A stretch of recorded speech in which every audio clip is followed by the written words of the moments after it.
Wow, si Kiboy. Parang prime pa rin nila eh. Hindi ako nakakanood ng ngayon, ng Onyx Indonesia. Tsaka Pero, huling tournament natin, si Kiboy ang oo, iyong si Kiboy yung kalaban ko. Ito yung tumalo sa amin sa MSC. Yung ba ulit yung tour na? Oo, MSC sa Cambodia. Oh, tagal. Yeah. Yung natalo nila yung TLPH, tapos sila yung nakalaban. Finals kayo. Oo, yeah. You are the Novaria, ano? Yeah, the Navaria Room. Walang gumagawa ng Navaria Room ngayon. Oo. Ang hirap naman, Kiboy. Parang, Sa una po. oo, parang lakas ni Kiboy eh. Kasi si Onyx Indonesia ngayon, ang lakas nila eh. Parang gusto ko ilang ilagay sa top 1 ah. Pero, sige, top 3 ka na muna. Ang hirap. Pero taas ng Explain mo 3 ba? Taas 3.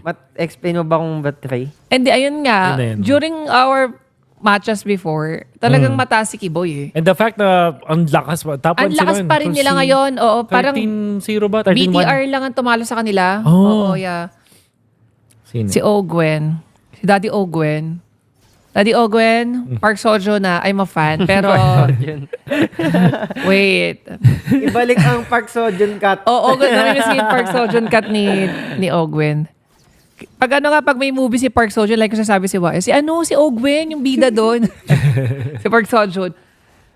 Ay, ang hirap naman. Hirap. Ito ka muna. Top 1 ka sa kabilang side. Hindi ka na niya, pero sige. Oo, top 1 ka sa kabilang side, Daddy Ogwen. Top 6. Iniiba yung rule dito Para may bagong rule Parang mababa yung 6. Para kay Ogwen. Hindi kasi sa ngayon, di ba, mataas pa nga yan. Lalagay ko dapat sa babae. Oh. Kasi may pagka-bias pa nga yan eh. Performance na lang yung season, hindi mo gamay, di ba? Okay, okay. Bali, hindi yan Sa kanya, yung- current sa kanya. Oo, hindi hindi yung current naman to. Napabilib na lang ako sa mga pranko hooks niya lately. Kaya medyo tinaas ko siya. Okay. Respect natin ang decision. Chuck, no. I'm not sure. Ako, I'm a Chuck Mambanatics. Ano Kaso, parang grak lang kasi lately yung nakikita kong ano sa kanya. Check na check. Hero, oo. To the point na binaban nga sa kanya madalas, tapos pinipirst pick, ganon. Pero outside sa Grak, I'm not sure. Parang hindi ko rin, personal opinion ko lang ng POV ko lang outside perspective. Parang hindi ko nakikita na parang, nagsa-shot call ba si Chuck? No? Kasi parang based on sa movement nila sa map, parang hindi ko nakikita na parang, siya yung kasi minsan, di ba, pag shot caller ako parang makikita ko na, feeling ko shot call ni ano yun. Oh, Kasi minsan sa galaw ng mapa, makikita mo kung sino yung una nag-i-initiate, ganun. okay. Parang- ano to? Just shot caller things. Yeah, shot caller thing, sorry. Parang nasa ano ko si Chuck no ngayon eh. Top 8 na muna. Ayan. Okay. Grabe, top 8 si Chuck Mamba. Was there a time na top 1 or top 2 si Chuck Mamba? Syempre naman, nung yung mga Cupra, ano niya before. Nung kasabayan niya yung pa. pinalo niya yung, sino ba yung nilaso nila? Bren. Bren yun yan, yung nilaso nila na sobrang tagal ng match. May 7? O, S7 ba yun? Ayun, grabe yun. Oh. Brusco. Top 5 ka na. Ganda pala pag pinipili. Baba naman ng mga placing Brusco. mo. Hindi, nireserve ko kay Light yung 1 eh. Hindi nireserve dumating. ko kay Light yung 1. Hindi dumating. Daddy Wait, JP! Yun na yung position. Yun na yung explanation kay Brusco. Hindi kay Brusco, pinaka nakita ko malakas na hero niya ngayon si Kalea talaga eh. Okay. Si Kalea. Kaso yung tune niya rin nawala no lately. Never niya nang ginamit. Parang yung di pa tune. nga No? once or baka once. Parang nagamit niya once or twice sa buong regular pero nawala kasi yung tune niya. Tapos nakalaya. Tapos yung playstyle niya medyo naiba. Parang puro gatot na rin siya. So parang somehow nagiging Daddy JP. Oh. Ano na rin siya, gatot, high loss, ganon. Okay. Kaya dyan ka muna sa 5. And speaking of Daddy JP, 10 ka muna. Charit. Hindi kasi ako lately nagugustuhan ko yung ni Daddy JP yung mga pinipick niya Pinasa mo nga Siya yung, pinasa ko na yung corona so I need to be a bias, charit. Hindi kasi yung lately siya yung isa sa mga nire-respetong nagmamatilda ngayon. Tapos yung Chip, parang siya yung may pinaka magandang performance ng Chip. Pero ang nagiging problema is, actually, parang wala kang masyadong nagiging problema lately kay Daddy JP. Yung back siya lang Bukod dun talaga. sa back siya, yeah. Parang poor ka sa akin, Daddy JP. Right. Si Kaloy. O yung nagagalingan ako kay Kaloy Kaso, Hindi ka naman pwede ilagay sa 2. Kaloy. Nagagaling naman kay Kaloy. One of the best Kalea user right Yes, now. yes. As in, ang sobrang smooth ng Kalea niya. Kaloya. Oo, si Kaloya. Gusto ko yun Kaloya. Top 7 ka muna, Kaloy.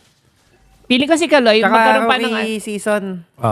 Respect. Yeah, pili ko si Kaloy pag nagkaroon pa ng experience as a roamer. Oh my God. Super good.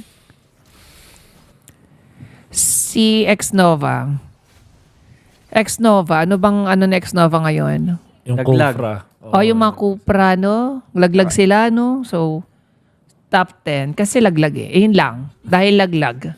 Tsaka rookie din. Rookie of the season din. Si, I mean, rookie niya ngayon. rookie din niya ngayon Parang kulang pa sa experience si X-Nova sa scene. Pero, top 10. Top 10 lang siya dahil sila yung top 8 ngayon. Siya ang captain doon, di ba? Alam ko. Parang. Sa... Pero nandun si Aqua. So, pero siguro main shot ko. So, hindi nag-reflect sa performance. Sadly. Si Light, top 2 ka muna. Charet. Gusto ko siya lagi sa top 2 para hindi ako sobrang mukhang bias. Hindi, Okay pero... lang yun. Hindi, sige, top 1 natin si Light. Saka may achievement naman si Oo, Light yeah. na may MSC Championship. Pati performance, di ba, speaks naman. Oo naman. Parang ang sobrang mag-hate lang kay Light, yung parang bitter na talaga or hate lang si Light. Pag sasabihin hindi na deserve ang top 1. Agree. Kasi pag kahit mga sa highlights magaling, sa mga catch, Yeah. Kalea magaling. So parang ano pa bang kailangan mo? Siguro lang, ang kulang-kulang kay Light, parang hindi ko pa siya nakita mag-Matilda or something. Oh. Okay. No, kasi feeling ko pagdating ng ng playoffs pa. Kasi ang mga teams, yung mga especially yung mga assassin user, pagdating ng playoffs yan, especially pag alam nilang laglagan na gano'n. May factor yan na parang natatakot na silang mag-rest sa assassin to the point na biglang yung mga nag-assassin pa na utility na yung ginagamit, ganyan. Tapos diyan nababalik yung mga yung mga utility din na magandang partner like Matilda gano'n. And kung hindi pa natin siya nakikita mag-Matilda, ay lang ka sa kanya. Ano to? Sure number 2 na to, no? Number 9. Ay, sino yan? May 9 Si pa Omay pala. Venus. Ayoko naman magpiling na mas magaling ako sa mga naglalaro ngayon. Hindi naman. Number 9 lang yan si Omay Venus. Ay. Ba't kasama naman kami dito, Coach Wolf? Kasama na, syempre naman. Syempre. So wala na akong choice top 2 na to kung sino man ang sino man ibibigay ni ibibigay ni Wais. Okay. Si Baloy! Kaso laglag din si Baloy Kaya hindi ko rin masabi Sige, ganito na lang. Meron kang 2 straight swap. Dalawang straight swap. Okay. Sige, si Kiboy na ang itop 2 natin. Ayan. Tapos, sinong... Top 3 na natin. Ay, So, technically, as of now, number 2 mo si Baloy. Tapos, kung swap mo, di magiging okay. number 3 si Baloy. okay. Ay, tapos swap ko. Oo, yan. Straight yan. Ano ba yan? Ang hirap naman. Sige, okay na si Baloy. Top 2 bias. Ayan na Big lang. Brain Baloy, Oo, si Big Brain Baloy. Pero kasi ako naniniwala ako na Parang Indo ka hindi naman. Nalagay lang talaga. Hindi ko talaga ilalagay si Baloy sa top 2 nalagay na siya dyan. Wala naman akong magalaw. Kasi parang okay na ako Ayun. Hindi kasi ako naniniwala ako na pag captain ka, malaki ang factor mo kung bakit kayo natalo or nalaglag. Nalaglag sila ngayong season sa Indo. Laglag na ba sila? Parang may Laglag last... na, laglag. Sure. Wala, sure na. First laglag ni Baloy, no? Lagi nilang napapa-playoffs yung gig. Alam ko first laglag First nila. laglag niya after nung unang laglag niya. Which is nalaglag first din season. sila nung unang season. Unang So, season. pangalawa. Naniniwala ko malaking factor kasi yung captain.